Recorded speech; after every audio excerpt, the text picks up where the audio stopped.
Crackle,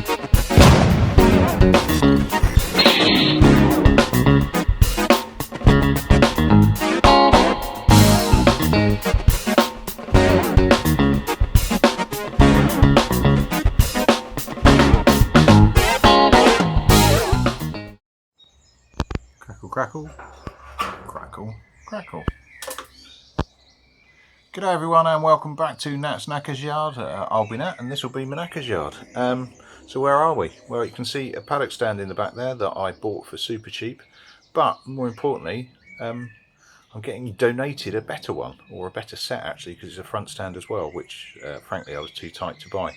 I'm meeting up with Mike tomorrow, who is donating an old one he doesn't use anymore, which is ridiculously fucking kind of him, frankly. And to make matters even better, he's chucking in a load of spare stuff from previous projects he's done. So looking forward to meeting up with Mike over the weekend.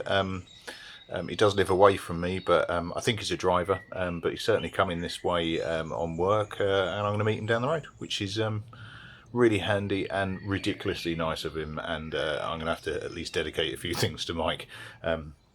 Certainly in terms of this build, because I think some of the parts that he's contributing are going to get thrown onto this bike. So thank you, Mike, and I'm looking forward to seeing you over the weekend, mate. Onto the bike, looking more like a bike than it has done for a while.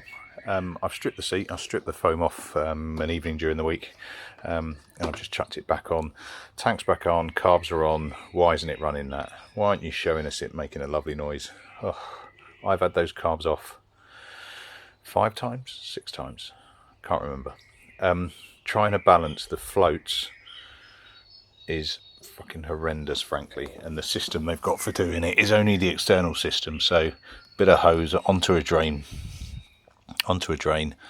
bend it up, prime the pump and see what level the fuel's at. Now by the book it's 4 mil above the mating surface, which is there. You can see it where my grotty fingernails pointing. Doesn't necessarily say where it's there or there, and there's a centimetre difference between that, but anyway, if I have the float set at a height that I think is reasonable, it runs, it idles, it's fine. You chuck revs at it and it dies because it's suffering from fuel starvation or too much air, but probably fuel starvation. So I tried hoiking the floats right up and it just chucked fuel absolutely everywhere. So what? Well, the jetting is no longer appropriate. So standard jet is 115. Standard rule of thumb, for each arsing around you do, add 1. So it's got an arsing around exhaust and an arsing around pods because it's not on a box anymore. So I've ordered some 120s, I think. So yeah, 117 is 1 up, 120 is 2 up. And what I'm also going to do is return the floats back to what I think is a reasonable height and work it from there. The differences I've had on how it will run, whether or not it will run or whether or not it will rev, have all been on the fuel delivery, and I haven't had the tank on. So I put the tank on to give it the standard fuel delivery, the pump doing what it should do, and with the jetting it just can't cope. It as soon as you throw revs through it, it's fine on the idle, so the pilot jet is okay. But the second that you give it some revs, it physically can't get enough fuel down those tiny carbs, to the tiny main jets. So ordered those, they'll be there in a few days. The brakes back on because the brake pads arrived, so I've just chucked them on. Quick simple job generally. I do have a new disc. I really wish there was a way of showing you how ridged that is. I've got a new disc that's here, so that's going to be a job for this weekend. Probably not now, because I really want a centre stand to do that, and rather than use my cheapy crappy one, I'd rather use the one that Mike's very kindly chucking my way. But what I'm going to do is start looking at the back. Oh, and the other bit, and I have to say another thank you to another subscriber, to Steve, who found a rear hugger on Facebook and pointed me in the right direction. Miles away from me, but just down the road from the in-laws, from sister-in-law actually. That's been passed to the in-laws who are coming here this weekend, so I should have that this weekend, so we should be able to see it. So it kind of, while I can't do a great deal with the running part and with the running end and with the with the carbs. Rest of the engine is fine, I think. I can sort out the back end. I kind of wanted a running, riding, etc. before I pissed around too much with the back end, but you do what you can do. So what am I going to do? Like I say, I've taken the padding off that. That's sat in the kitchen at the moment. I chucked it in the airing cupboard because it needed to dry, because it was minging. I'm just going to strip back and work out what I'm going to do. Now, what am I going to do? I've got the lock set for the back here. I haven't put it in yet, deliberately. It's really about working out what I want to do. Now, as far as comfort and everything else is concerned, what I want to do, I'm just going to grab a pen.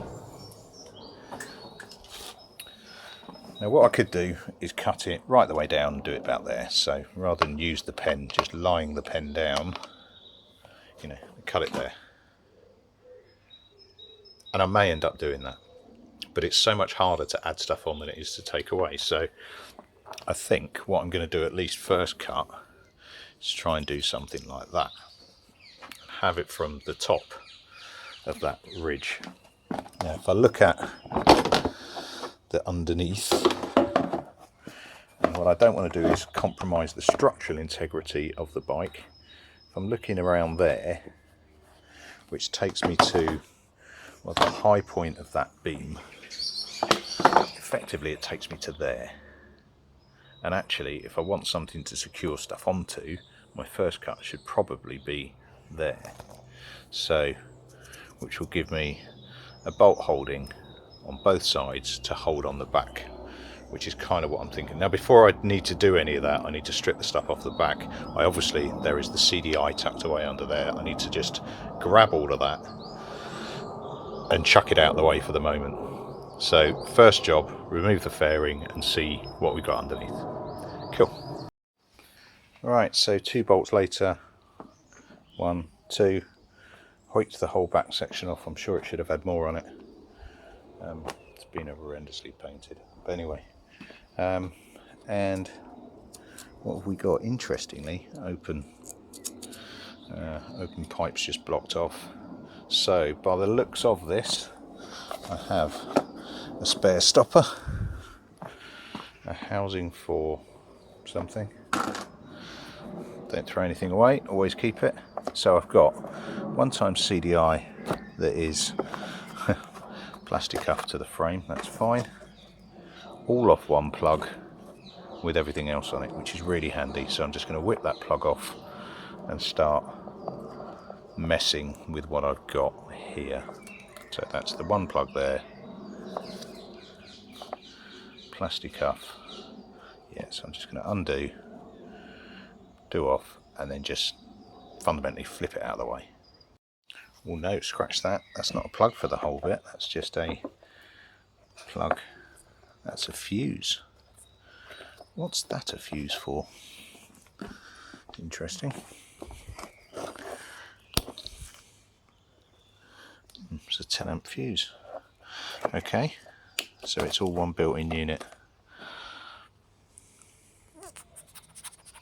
That's fine. So pretty similar to the previous project. I've got CDI, and then a branch off the CDI cable goes all to the rear lighting with a toolkit strap by the looks of it. Right, let's get all that off. Right, so there we go. That is the number plate, back box and everything else off, and the light off, which is over there. As I was doing it, the whole under tray kind of drooped out, then realised it's bolted on, well, by one bolt there, and this one's kind of shorn through, but that's easy enough to fix. But that houses the battery and everything else, so I am going to need that. I've also got quite a nice join line there, which takes me to the edge of that box, so it gives me a nice guide, because I think when I cut it, that is an obvious line to follow, and it'll also give me some protection under here. Now I have got the hugger on its way, which will improve that, but like I said to start with, as much as I'm going to be bold, I'd rather have too much that I have to cut back later rather than try and stick extra stuff on. Obviously, I have no welding capability, so I need to be a little bit cautious. What I can do though is just grind those bits off as well. Right, let's be bold and stupid. Right, what I'm going to do, I'll set the camera up to do it, but I'm just literally going to angle grind through, ditto here. Too high, because again, I want to cut back rather than try and add on, and then see what we end up with. Possibly do the plastic at the same time. Right, so that's the rear mudguard off as well. It was connected up at the top. 1, 2, should have been connected 3, 4, or was half connected on 3 but not on 4. And I think it's supposed to be connected on those 2 lugs there for the bottom of the battery. And the only bit was that the rear brake reservoir was also attached to it, so just whip that off. Job's a good one. Right, let's get you set up and get my angle grinder out, I think. Right, let's give this a go then.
Right, acknowledging you didn't get the best view in the world then of my dodgy work practices.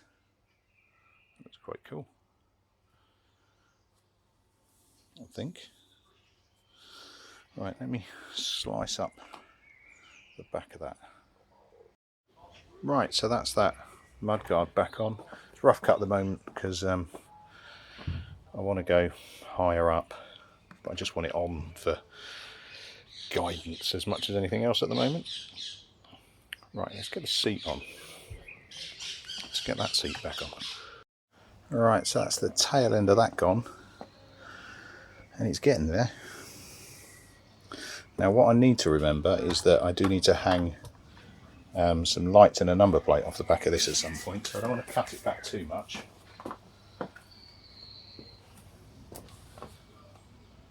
But I can quite happily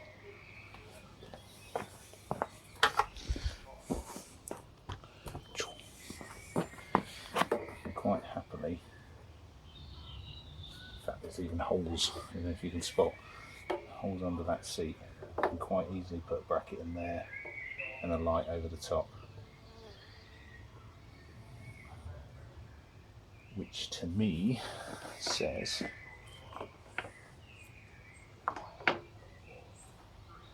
I can whip that all the way back to where I wanted to. Just chop through the metal a little bit more, but I might need a new blade because my blade's getting a bit small. But that is looking quite cool.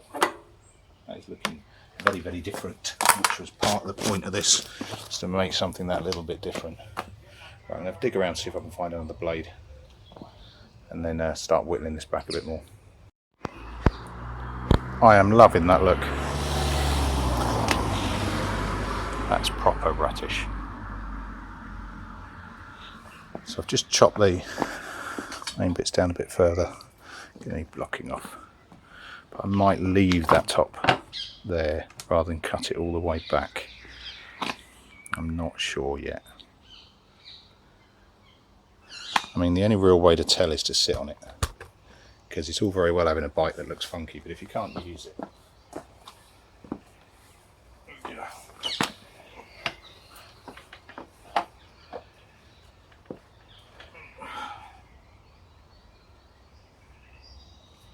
So I use that angled surface, but not the top one.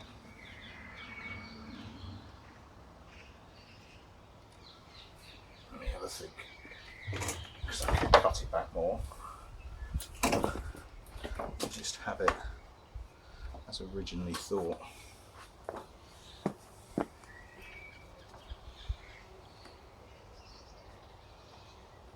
Although,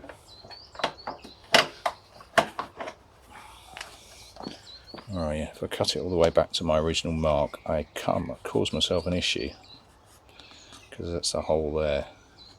I could lob it back to the edge of that row. How does that take me?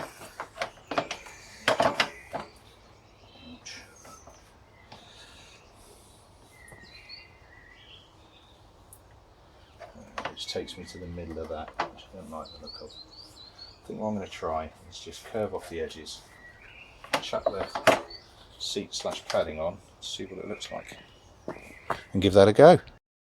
Right, so that's the chunk of the foam that I've removed essentially from the pillion seat. Don't get me wrong, this is not a fitted seat cover, it is just the old one quickly tacked on with some staples. But I think that looks really quite cool. I am well happy with that. It's getting there. Really is getting there. I'll just need to attach that brake reservoir actually. Right. Well, that'll do for the now. What do you reckon, people? All I need to do now, I need to find I don't think there's any way I can particularly reuse. Oh, you never know. I wonder. Might be able to reuse the original light.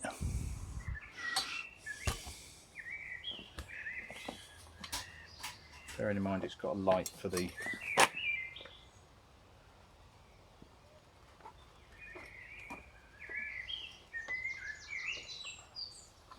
know what, I think I can do something with that.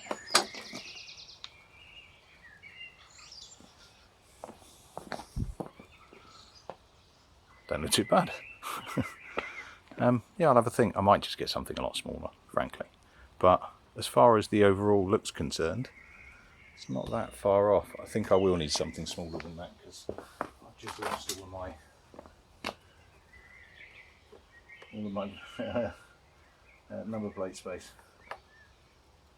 Yeah, I'm going to get something smaller, I think, because I like that expanse. I like all that space up there. Even if I just got some angle pieces out there. Yeah. Let me have a quick codge and I'll see how it looks. Alright, look at that. I did just try and put some hooks on it to try and get it over there, but they're not quite long enough. But one thing that I did find, I'm glad I didn't just hack the hackness off. Oh, a nice little place for indicators. They needed a bit of widening, but yeah. So, not bad. I think that seat is comfy and looks pretty good. Looks nice and ratty, and it's starting to get there. Yeah. Tomorrow's business is probably that disc, and I might have to try it on the crappy stand. Don't know. I'll have to check when I'm meeting up with Mike more than anything else, and get his paddock stands and put them into good use. Oh, there's my alarm because I've got to be somewhere. Cheers all. Catch you later. What do you think so far? And as usual, Nat comes back after he's signed off. Yeah, I've got another potential, which I forgot I had. Got a calf seat. See, not at that angle. and it would involve me cutting off this on both sides and laying that flat, so we're talking difficult to show, that sort of look. I don't know.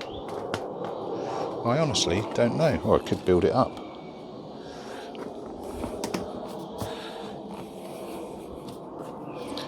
Actually, that doesn't look too bad either. See, I need a fill in or something across here. Not quite sure how I'd do that. And my concern is that it's going to look like a passenger seat, and therefore it's going to need rear pegs, etc., etc., which I just don't want.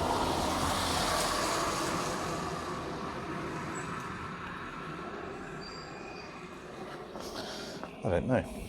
I honestly don't know. Let's have a drop it. No, that's not going to work. I'm going to get my stand out. So there you go. That's it, looking a little bit more.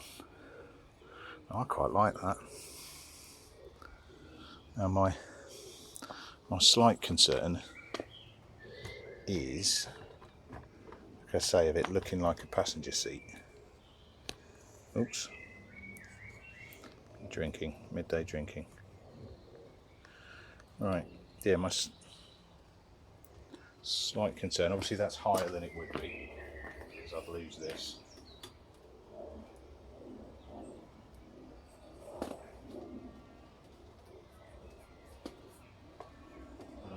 don't know, because I'm not sure if you're going to get the angle to see, but the metal bits are wider than the seat. I've got no real way of encouraging those narrower. I do like it. I don't know. What do you think, people? I also realise I'm not, haven't really considered building anything around it. I'm just chucking a seat on, which looks a little bit hokey, but I'm not sure yet. Interesting. The width of that concerns me. I could quite easily build something in. I think he says he could quite easily. I've no idea how to do it. If I built a U,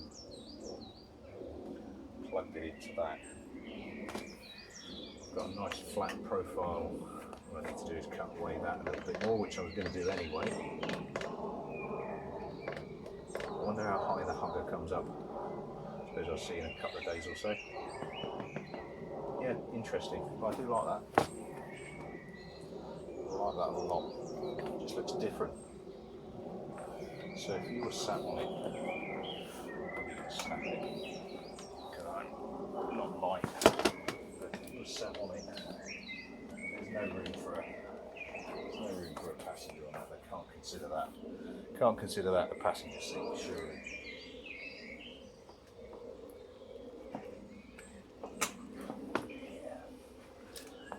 I don't know. That seat is easier. I think that might be an aspiration. Might be something worth looking into. But the default for the moment is that. Which looks a bit uglier, but actually kind of suits the bike because it looks uglier. It's an ugly bike. I don't know. Which one do you reckon, chaps? And chapesses? Let me know. Cheers all. I will catch you later. And it is a proper goodbye this time. Cheers.